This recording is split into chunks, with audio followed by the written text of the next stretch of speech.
ಎಲ್ರಿಗೂ ನಮಸ್ಕಾರ. ಗಣಿಕಾ ಕಿಚನ್ ಲಾಗ್ಗೆ ಸ್ವಾಗತ. ನಾನು ಇವತ್ತಿನ ವಿಡಿಯೋದಲ್ಲಿ ಕೇವಲ ಒಂದೇ ಒಂದು ಕಪ್ಪು ರೇಷನ್ ಅಕ್ಕಿ ಇದ್ರೆ ಸಾಕು ಕುರ್ಕುರೆ ಮಾಡೋದಕ್ಕೆ. ಈ ರೀತಿಯ ಕುರ್ಕುರೆ ರುಚಿಯಾಗಿರುವಂತಹ ಕುರ್ಕುರೆ ಯಾವ ರೀತಿ ಮಾಡೋದು ಅಂತ ತಿಳಿಸ್ಕೊಡ್ತೀನಿ. ತುಂಬಾ ಅಂದ್ರೆ ತುಂಬಾ ಸುಲಭವಾಗಿ ಈಸಿಯಾಗಿ ಮಾಡ್ಕೊಳ್ಬಹುದು ನಾವು. ಎಷ್ಟು ಟೇಸ್ಟಿಯಾಗಿರುತ್ತೆ ಅಂದ್ರೆ ಅಷ್ಟು ಟೇಸ್ಟಿಯಾಗಿರುತ್ತೆ. ಮಕ್ಕಳಿಗೆ ಹೊರಗಡೆ ಕುರ್ಕುರೆ ಎಲ್ಲ ಕೇಳ್ತಾರಲ್ವಾ, ಅವಾಗ ಈ ತರ ಕುರ್ಕುರೆನ ನೀವು ಮನೆಯಲ್ಲೇ ರೆಡಿ ಮಾಡ್ಕೊಡ್ಬೋದು. ಕೇವಲ ಒಂದೇ ಒಂದು ಕಪ್ ರೇಷನ್ ಅಕ್ಕಿ ಇದ್ರೆ ಸಾಕು. ಈಗ ಅದನ್ನ ಯಾವ ರೀತಿ ಮಾಡೋದು ಅಂತ ನೋಡೋಣ ಬನ್ನಿ. ಫಸ್ಟ್ ಮೊದಲನೇದಾಗಿ ಒಂದು ಬೌಲಷ್ಟು ಚಿಕ್ಕದೊಂದು ಮೀಡಿಯಂ ಬೌಲಷ್ಟು ಒಂದು ಚಿಕ್ಕ ಬೌಲಷ್ಟು ನಾನು ಅಕ್ಕಿ ತಗೊಂಡಿದ್ದೀನಿ. ರೇಷನ್ ಅಕ್ಕಿ ಇದನ್ನ ಇವಾಗ ನೀಟಾಗಿ ಕ್ಲೀನ್ ಮಾಡ್ಕೊಂಡು ತಗೊಂಡಿದ್ದೀನಿ ಅಷ್ಟೇ. ತೊಳೆದಿಲ್ಲ, ಒಣಗಿಸಿಲ್ಲ, ಏನು ಇಲ್ಲ. ಈ ತರ ಜಸ್ಟ್ ಹಿಂಗೆ ಕ್ಲೀನ್ ಮಾಡಿ ತಗೊಂಡು ಇದಕ್ಕೆ ಇವಾಗ ನಾನೊಂದು ಬಾಣಲೆ ತಗೊಂಡು ಈಗ ಅದಕ್ಕೆ ಹುರ್ಕೊಳ್ತೀನಿ. ಸ್ವಲ್ಪ ಹುರ್ಕೋಬೇಕು, ಸ್ವಲ್ಪ ಕಲರ್ ಬರೋವರೆಗೂ ಹುರ್ಕೋಬೇಕು. ಚೆನ್ನಾಗಿ ಘಮ ಘಮ ಅನ್ಬೇಕು ಅಕ್ಕಿ, ಅವಾಗ ತುಂಬಾ ಚೆನ್ನಾಗಿರುತ್ತೆ, ಟೇಸ್ಟಿಯಾಗೂ ಇರುತ್ತೆ ಅಂತ.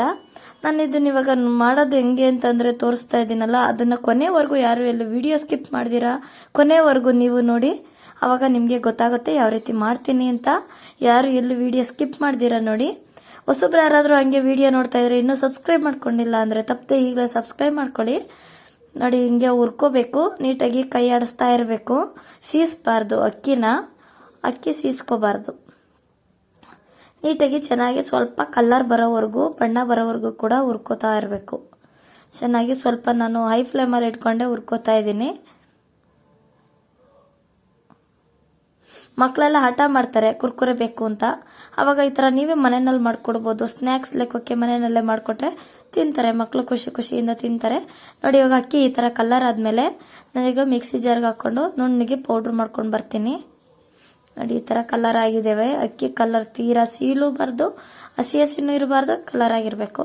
ಚೆನ್ನಾಗಿ ನುಣ್ಣಗೆ ಮಾಡ್ಕೊಂಡು ಈಗ ಒಂದು ಜರಡಿ ತಗೊಂಡು ಜರಡಿ ಮಾಡ್ಕೋಬೇಕು. ಹಸಿಟ್ನ ನೀಟಾಗಿ ಜರಡಿ ಮಾಡ್ಕೋಬೇಕು.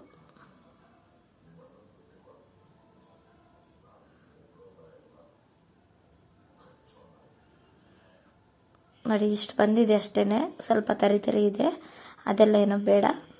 ಈಗ ಅಲ್ಲಿ ಜರಡಿ ಮಾಡಿದ್ದೀನಲ್ಲ, ಇಷ್ಟು ಬಂದಿದೆ. ಈಗ ಇದಕ್ಕೆ ಎತ್ತಿಟ್ಕೋಬೇಕು.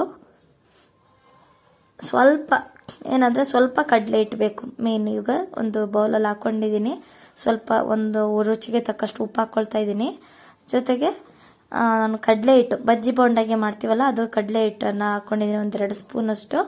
ಇಷ್ಟು ಹಾಕೊಂಡು ಇವಾಗ ನಾವು ಚೆನ್ನಾಗಿ ಮಿಕ್ಸ್ ಮಾಡ್ಕೋಬೇಕು. ಬೇಕಿದ್ರೆ ಖಾರನೂ ಹಾಕೊಂಡು ಇದ್ರ ಜೊತೆಗೆ ಮಿಕ್ಸ್ ಮಾಡ್ಕೊಳ್ಳಿ. ನಾನು ಖಾರ ಹಾಕೊಂಡಿಲ್ಲ, ನೀವು ಬೇಕಿದ್ರೆ ಹಾಕೊಳ್ಳಿ. ಚೆನ್ನಾಗಿ ಮಿಕ್ಸ್ ಮಾಡ್ಕೋಬೇಕು. ಎಲ್ಲ ಫುಲ್ಲು ಮಿಕ್ಸ್ ಆಗೋ ಹಾಗೆ ಮಿಕ್ಸ್ ಮಾಡ್ಕೋಬೇಕು. ಅಷ್ಟರಲ್ಲಿ ನಾವು ಇವಾಗ ಅಕ್ಕಿ ಹಿಟ್ಟು ಎಷ್ಟು ತಗೊಂಡಿದೀವೋ ಅಷ್ಟು, ಆ ಬೌಲ್ ಅಳತೆನಲ್ಲೇ ನಾನು 2 ಬೌಲ್ ಅಷ್ಟು ನೀರು ಹಾಕಿ ಕಾಯಕ್ಕೆ ಇಟ್ಕೊಂಡಿದ್ದೀನಿ. ಆ ನೀರು ಇವಾಗ ಚೆನ್ನಾಗಿ ಕುದೀತಾ ಇದೆ. ಇದು ಚೆನ್ನಾಗಿ ಮಿಕ್ಸ್ ಆದ್ಮೇಲೆ ಈ ಹಿಟ್ಟನ್ನೆಲ್ಲ ಫುಲ್ಲು ಇದ್ರೊಳಗಡೆ ಹಾಕೊಂಡು ತಿರುಗಿಸ್ಕೊಳ್ಬೇಕು. ಚೆನ್ನಾಗಿ ಬೇಯಿಸ್ಬೇಕು. ಸ್ವಲ್ಪ ಹಬ್ಬೆನಲ್ಲಿ ಗಂಟಿಲ್ದಿರ ಬೇಯಿಸ್ಬೇಕು, ತಿರುಗಿಸಿ. ಈ ತರ ನೋಡಿ, ಹಿಂಗೆ ತಿರುಗಿಸ್ಬೇಕು. ಎಲ್ಲ ನೀಟಾಗಿ ಒಂದು ಹಾಗೆ ಮಾಡ್ಕೋಬೇಕು. ನೀರಲ್ಲಿ ನೀಟಾಗಿ ಹೊಂದಬೇಕು. ನೋಡಿ, ಹಂಗೆ ಗಟ್ಟಿ ಆಗ್ತಾ ಬರ್ತಾ ಇದೆ. ಇದು ಕರೆಕ್ಟಾಗಿದೆ ಅದ ಮೆಜರ್ಮೆಂಟು. ನಿಮಗೆ ಹಂಗೂ ತೀರಾ ಗಟ್ಟಿ ಆಗೋಯ್ತು, ತೀರಾ ಗಟ್ಟಿ ಆಯ್ತು ಅಂತಂದ್ರೆ ಇನ್ನು ಸ್ವಲ್ಪ ಬಿಸಿ ನೀರನ್ನ ಪಕ್ಕದಲ್ಲಿ ಕಾಯಕ್ಕೆ ಇಟ್ಕೊಂಡು ಹಾಕೊಳ್ಳಿ. ತೀರಾ ಹಂಗೂ ಒಬ್ಬೊಬ್ರಿಗೆ ಗೊತ್ತಾಗಲ್ಲ, ಅಳತೆ ತೆಳುವಾಗೋಗುತ್ತೆ. ಅವಾಗ ಇನ್ನೂ ಸ್ವಲ್ಪ ಅಕ್ಕಿ ಹಿಟ್ಟೆ ಇರುತ್ತಲ್ಲ, ಅದನ್ನೇ ಸ್ವಲ್ಪ ಅಕ್ಕಿ ಹಿಟ್ಟನ್ನೇ ಸೇರಿಸ್ಕೊಂಡು ಮಿಕ್ಸ್ ಮಾಡ್ಕೊಳ್ಳಿ, ಗಟ್ಟಿ ಆಗುತ್ತೆ ಅವಾಗ. ನೋಡಿ, ಈಗ ಆರಕ್ಕೆ ಇಟ್ಟಿದ್ದೀನಿ. ಒಂದು 5 ನಿಮಿಷ ತಟ್ಟೆ ಮುಚ್ಚಿ ಇಟ್ಟು ಆಮೇಲೆ ಒಂದು ತಟ್ಟೆಗೆ ಹಾಕ್ಕೊಳ್ತೀನಿ. ಬಿಸಿ ಇರುತ್ತೆ, ಹಾಗಾಗಿ ಇದನ್ನು ಬಿಸಿ ಇರೋದನ್ನ ಚೆನ್ನಾಗಿ ನಾದ್ಕೋಬೇಕು. ಫುಲ್ಲು ಬಿಸಿ, ಸ್ವಲ್ಪ ಬೆಚ್ಚಗಾದ್ಮೇಲೆ ಚೆನ್ನಾಗಿ ನಾದ್ಕೋಬೇಕು. ಫುಲ್ಲು ನಾದಬೇಕು. ನೋಡಿ, ಈ ಥರ ನೀಟಾಗಿ ಸಾಫ್ಟ್ ಆಗಿರಬೇಕು. ತೀರಾ ಸಾಫ್ಟು ಬೇಡ, ತೀರಾ ಗಟ್ಟಿನೂ ಬೇಡ, ಆ ಥರ ಮೀಡಿಯಮ್ ಆಗಿರಬೇಕು. ಈಗ ಇದಕ್ಕೆ ನಾವು ಚಿಕ್ಕದಾಗಿ ಕುರ್ಕುರೆ ಶೇಪ್ ಮಾಡ್ಕೋಬೇಕು. ತೋರಿಸ್ತೀನಿ ನೋಡಿ. ಸ್ವಲ್ಪ ಸಣ್ಣಗೆ ಸ್ವಲ್ಪ ಒಂದು ಎಣ್ಣೆಕಾಯೇ ಮಾಡ್ಕೊಂಡು ಹಿಂಗೆ ಕುರ್ಕುರೆ ಶೇಪ್ ಬರೋ ತನಕ ಮಾಡಬೇಕು. ನೋಡಿ, ಈ ಥರನ ಕುರ್ಕುರೆ ಶೇಪ್ವರೆಗೂ ಮಾಡಬೇಕು. ಗೊತ್ತಲ್ಲ ಕುರ್ಕುರೆ ಶೇಪ್, ಸಣ್ಣಗೆ ಯಾವ ರೀತಿ ಮಾಡ್ತೀರೋ ಆ ಥರ ಮಾಡ್ಕೊಳ್ಳಿ. ಆ ಥರ ಫುಲ್ಲು ಎಲ್ಲವನ್ನು ಕೂಡ ಇದೇ ಥರ ಮಾಡ್ಕೊಂಡು ಇಟ್ಕೋಬೇಕು. ಇಷ್ಟನ್ನು ಅದೇ ಥರ ಮಾಡ್ಕೊಂಡು ಇಟ್ಕೊಳ್ಳಿ. ನಾನಿವಾಗ ಇಷ್ಟು ಮಾಡ್ಕೊಂಡು ತೊಗೊಂಡಿದ್ದೀನಿ.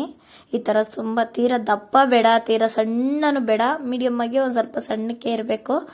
ಸ್ವಲ್ಪ ಸಣ್ಣಕ್ಕೆ ಉದ್ದುದ ಒಂದು ಮೀಡಿಯಮಲ್ಲಿ ಮಾಡ್ಕೊಂಡು ಇಟ್ಕೊಂಡಿದ್ದೀನಿ. ಈಗ ಎಣ್ಣೆ ಕಾಯಕ್ಕೆ ಇಟ್ಕೊಂಡಿದ್ದೀನಿ. ಎಣ್ಣೆ ಕಾದ್ಮೇಲೆ ಈಗ ಎಣ್ಣೆಗೆ ಇದನ್ನ ಹಾಕೊಂಡು ತೇಲಿಸ್ಕೊಳ್ಬೇಕು. ನೋಡಿ ಎಷ್ಟು ಚೆನ್ನಾಗಿದೆ ಅಂತಂದರೆ ಅಷ್ಟು ಚೆನ್ನಾಗಿ ಬೇಗ ಈಸಿಯಾಗಿ ನೀವು ಮನೆಯಲ್ಲೇ ಸ್ನ್ಯಾಕ್ಸ್ ಮಾಡಿಕೊಡ್ಬೋದು. ಮಕ್ಳಿಗಂತೂ ಎಲ್ಲರೂ ಕೂಡ ಇಷ್ಟಪಟ್ಟು ತಿಂತಾರೆ, ಮಕ್ಕಳಂತೂ ಖುಷಿಯಿಂದ ತಿಂತಾರೆ. ನೋಡಿ ಈಗ ಕುರ್ಕುರೆ ಥರನೇ ಅನಿಸುತ್ತೆ. ಮಕ್ಕಳಂತೂ ಇದನ್ನೇ ಮತ್ತೆ ಮತ್ತೆ ಇದೇ ಥರನೇ ಮಾಡಿಸ್ಕೊಂಡು ತಿಂತಾ ಇರ್ತಾರೆ, ಅಷ್ಟು ರುಚಿಯಾಗಿರುತ್ತೆ ಮಾತ್ರ. ನೋಡಿ ಕೂಡ ಎಲ್ಲವನ್ನು ಕೂಡ ಹಾಕ್ಕೊಂಡು ತೇಲಿಸ್ಕೊಳ್ತಾ ಇದ್ದೀನಿ. ಅಂದರೆ ಒಂದು ಸ್ವಲ್ಪ ಮುರಿದೋಗೋದಿಲ್ಲ, ಏನೂ ಇಲ್ಲ, ಅಷ್ಟು ಚೆನ್ನಾಗಿ ಬರುತ್ತೆ. ಚೆನ್ನಾಗಿ ಅಂದರೆ ಡೀಪ್ ಫ್ರೈ ಮಾಡ್ಕೋಬೇಕು, ಚೆನ್ನಾಗಿ ಕಲರ್ ಬರೋವರೆಗೂ ಕೂಡ ಫ್ರೈ ಮಾಡಬೇಕು ನೀಟಾಗಿ. ಈಗ ಮೆಣಸಿನ್ಕಾಯಿ ಪೌಡ್ರ್ ಕೂಡ ಇದಕ್ಕೂ ಸ್ವಲ್ಪ ಹಾಕಿ ಕಲಿಸ್ಕೊಂಡು ತೇಲ್ಸ್ಕೊಂಡವರು ಅದೇ ಥರ ಮಾಡ್ಕೊಳ್ಳಿ.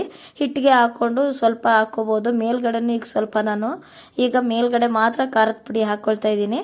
ನಾನು ಹಿಟ್ಟಿಗೆ ಹಾಕಿರಲಿಲ್ಲ, ಹಂಗಾಗಿ ನೀವು ಹಿಟ್ಟಿಗೂ ಕೂಡ ಹಾಕಿ ಮೇಲೂ ಕೂಡ ಹಾಕ್ಕೊಳ್ಬೋದು. ನಮಗೆ ಹಂಗಾಗಿ ಖಾರ ಏನು ಜಾಸ್ತಿ ಬೇಡ ಅಂದ್ಬಿಟ್ಟು ನಾನು ಸ್ವಲ್ಪ ಮೇಲೆ ಹಾಕ್ತಾ ಇದ್ದೀನಿ ಅಷ್ಟೇ.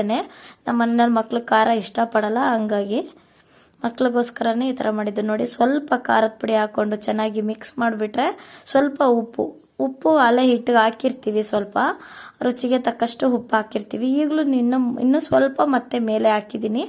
ನೀವು ನೋಡ್ಕೊಂಡು ಹಾಕ್ಕೊಳ್ಳಿ. ಉಪ್ಪು ಖಾರ ಎರಡೂ ಕೂಡ ನಿಮಗೆ ರುಚಿಗೆ ಎಷ್ಟು ಬೇಕಷ್ಟು ನೋಡ್ಕೊಂಡು ಹಾಕ್ಕೊಳ್ಳಿ. ನೋಡಿ ಎಷ್ಟು ಚೆನ್ನಾಗಾಗಿದೆ ಅಂದರೆ, ಎಷ್ಟು ಕ್ರಿಸ್ಪಿಯಾಗಿ ಎಷ್ಟು ಚೆನ್ನಾಗಿ ಬಂದೈತೆ ಅಂದರೆ, ನೀವು ಫಸ್ಟ್ ಟೈಮ್ ಟ್ರೈ ಮಾಡೋರು ಕೂಡ ಇದೇ ಥರ ಟ್ರೈ ಮಾಡ್ಕೊಳ್ಳಿ. ಮುಂದಿನ ವಿಡಿಯೋದಲ್ಲಿ ಸಿಗ್ತೀನಿ. ಎಲ್ರಿಗೂ ನಮಸ್ಕಾರ.